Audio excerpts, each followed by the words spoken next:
Shigehiro, qui est la contraction donc, du titre japonais qui est très long et je vais essayer de le dire sans écorcher quoi que ce soit, mais ça va être compliqué. Higeho Saru, Soshite Shoji Kose o Hiro. Voilà, donc en vrai, on prend le premier mot, le dernier mot, et on n'en fait qu'un seul. Ouais, Le ça me Hige, va. je comprends. Hiro, je sais pas. Higehiro. On faudra les kanji. Bref, en tout cas, c'est tiré d'un light novel qui fait 5 tomes et qui a d'autres tomes après de side story, qui est donc de Shime Saba, illustré par Buta. Et effectivement, il y a eu un animé qu'on a pu voir sur Crunchyroll, fait par Project Number 9, qui c'était pas le meilleur animé du monde. C'est pas le meilleur studio du monde, faut C'est dire. pas le meilleur studio du monde, on le sait, mais l'histoire en elle-même était plutôt bien adaptée, on va dire, par rapport pas au light novel, je ne peux pas voir, mais par rapport au manga, effectivement, on peut comparer et voir que c'était plutôt bien foutu. Alors, c'est l'histoire de quoi? C'est l'histoire de Yoshida, c'est un salaryman qui vient de se prendre un râteau par une de ses collègues de bureau dont il est amoureux depuis des années. Et dans un restaurant, il va lui dire qu'il est amoureux, puis elle va le faire, ben non, en fait. Oula. Et Il y a Fumble qui vient de popper, attendez, excusez-moi. il vient de popper. Bim. Ça surprend. J'ai caché. Coupe ton micro, Fumble. En fait, c'est amusant dans le sens où Fumble est un grand fan de Higehiro aussi. Ouais. Il est paru exprès pour Higehiro. Ouais, c'est ça. C'est beau quand même. J'y ai pensé, en place, je me disais, il a envoyé un message, il a dit je m'installe et tout, tac, tac, tac, tac. Et je me suis dit, oh, ce serait marrant qu'il arrive pendant Higehiro, puisque c'est un titre qu'il a bien aimé en animé. Pardon, je t'en prie. Ouais, je me suis même pas rasé, tu vois. Et Higehiro, hein, le héros barbu, ça fonctionne. Hein. On t'entend Fumble, hein, si jamais. Hein, on t'entend bien, en tout cas, le son marche bien. Cool, bon bah, à tout à l'heure. À tout de suite. À de suite. À tout de suite. Donc, oui, il se prend un râteau monumental, il est un peu éméché, et quand il retourne chez lui, il va croiser dans une petite ruelle, pas très loin, une petite jeune fille qui est assise par terre et qui semble un peu désœuvrée. Donc, il va aller la voir, lui demande qu'est-ce que tu fais, pourquoi tu es là, tu es en habit de lycéenne, voilà, ça paraît pas très très normal, est-ce que tu veux aller voir la police ou quoi que ce soit? Et là, elle lui demande cash de venir chez lui, tout bêtement, pour la nuit. Et a priori, c'est pas la première fois qu'elle demande ça, parce qu'elle a fugué. Et effectivement, elle vient d'Hokkaido, et là, lui, ils sont à Tokyo. Et pour dormir au chaud, du coup, elle demande à des hommes de l'héberger. Sauf que ça aurait pu être très glauque. Parce que tel que je le raconte là, tu dis ça va être creepy. Moi, j'ai eu très peur en voyant l'animé, parce que du coup, on connaissait pas ni le light novel ni le manga. Ouais. Et j'ai eu peur, souvent, en me disant ça va partir en creepy, il va en profiter. Mais en fait, non. Le héros, s'il va rester très droit en fait dans ses bottes jusqu'au bout, c'est qu'il va jamais en profiter. Et pourtant, Dieu sait que dans ce premier tome, il pourrait. Parce qu'elle n'est pas farouche.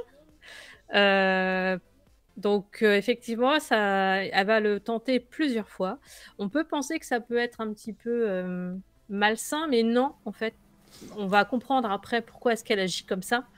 On va comprendre que c'est quelque chose qui existe effectivement au Japon, ces jeunes filles qui fuguent et qui après, elles ont bien du mal à trouver des structures pour pouvoir être aidées, parce que a priori ça existe, mais il faut encore tomber dessus. Il faut savoir que ce que fait Yoshida est pas légal au Japon. Tu ne peux pas dire à une mineure de venir chez toi passer la nuit, même si tu lui fais rien. C'est une mauvaise herbe. Ouais. Donc bon, c'est une histoire qui est bien fichue. L'adaptation en manga est pas mal. Alors, je me souviens pas forcément hyper bien de l'animé. Je vais pas vous dire dans l'épisode mais globalement les scènes sont toutes les mêmes. L'évolution est les mêmes. J'ai reconnu les différentes scènes qu'on peut avoir dans l'animé. Donc je pense que c'est assez quand même proche en fait du light novel et de l'histoire principale, on se déroge pas trop. C'est juste que là, la mise en scène est peut-être des fois un peu plus émoustillée quand même que dans l'anime. L'anime, je trouve qu'ils avaient un peu plus de retenue que dans le manga, qui est pourtant dessiné par une femme. Hein. Elle explique à la fin qu'elle était contente parce qu'elle connaissait elle était contente quand même d'avoir participé à ce manga qui s'appelle Imaru Adachi, la jeune femme qui s'occupe de ça, qui a un style assez... je suis pas très fan, mais c'est plutôt bien quand même, ça va. Ça fait le café, comme on dit. Et en tout cas, si vous avez déjà aimé l'animé, je pense que vous allez aimer cette version manga. Si vous avez jamais vraiment tenté l'animé parce que vous avez peur un petit peu du côté un peu cringe que peut avoir cette relation, bah, essayez quand même. Il faut voir ça aussi avec un peu de recul par rapport à l'œuvre. C'est pas forcément c'est pas un reportage sur les conditions de vie des jeunes filles au Japon, mais en même temps, il y a quand même un peu de fond de vrai sur un peu la misère qu'il peut y avoir là-bas. Surtout pour les personnes qui sont déscolarisées, les personnes qui ne s'entendent pas avec leurs parents. Ça arrive, hein, c'est comme partout. Et il y a un vrai fond, parfois un peu triste quand même, même quand on la voit dans les premiers chapitres, qui essaye de l'amadouer en lui montrant ses seins ou en essayant de l'approcher. Tu sais, mais bon, bah, si je dors ici, c'est qu'il faut que je donne quelque chose en retour. Et elle a pas d'argent, donc ça va être son corps. Donc c'est un peu cru. Mais comme lui, il est bienveillant. Il veut pas en profiter. Il est bienveillant, il veut pas en profiter. Donc du coup, nous, on est un peu soulagés. On fait ça va. Je suis pas dans un manga où ça va déraper. Safe. Voilà, c'est une histoire safe. Je sais pas ce qu'il raconte parce que je ne il n'y a pas besoin de lire. Il dit juste que c'est très bien en gros. Hein. Il a dit qu'il en connaît un qui est vraiment cringe. Mais du coup, en conséquence, il dit que c'est Higekilo. Mais du coup, si tu lis le truc vraiment affreux, tu apprécieras vraiment Higekilo du coup. Parce que oui, voilà, c'est ça. Parce que là, c'est bienveillant en fait. C'est vrai que c'est assez bienveillant pour un Oui. On a toujours un peu peur de se dire, il y a un moment où ça va déraper sur quelque chose. En fait, non. Premier volume, non. Premier volume, non.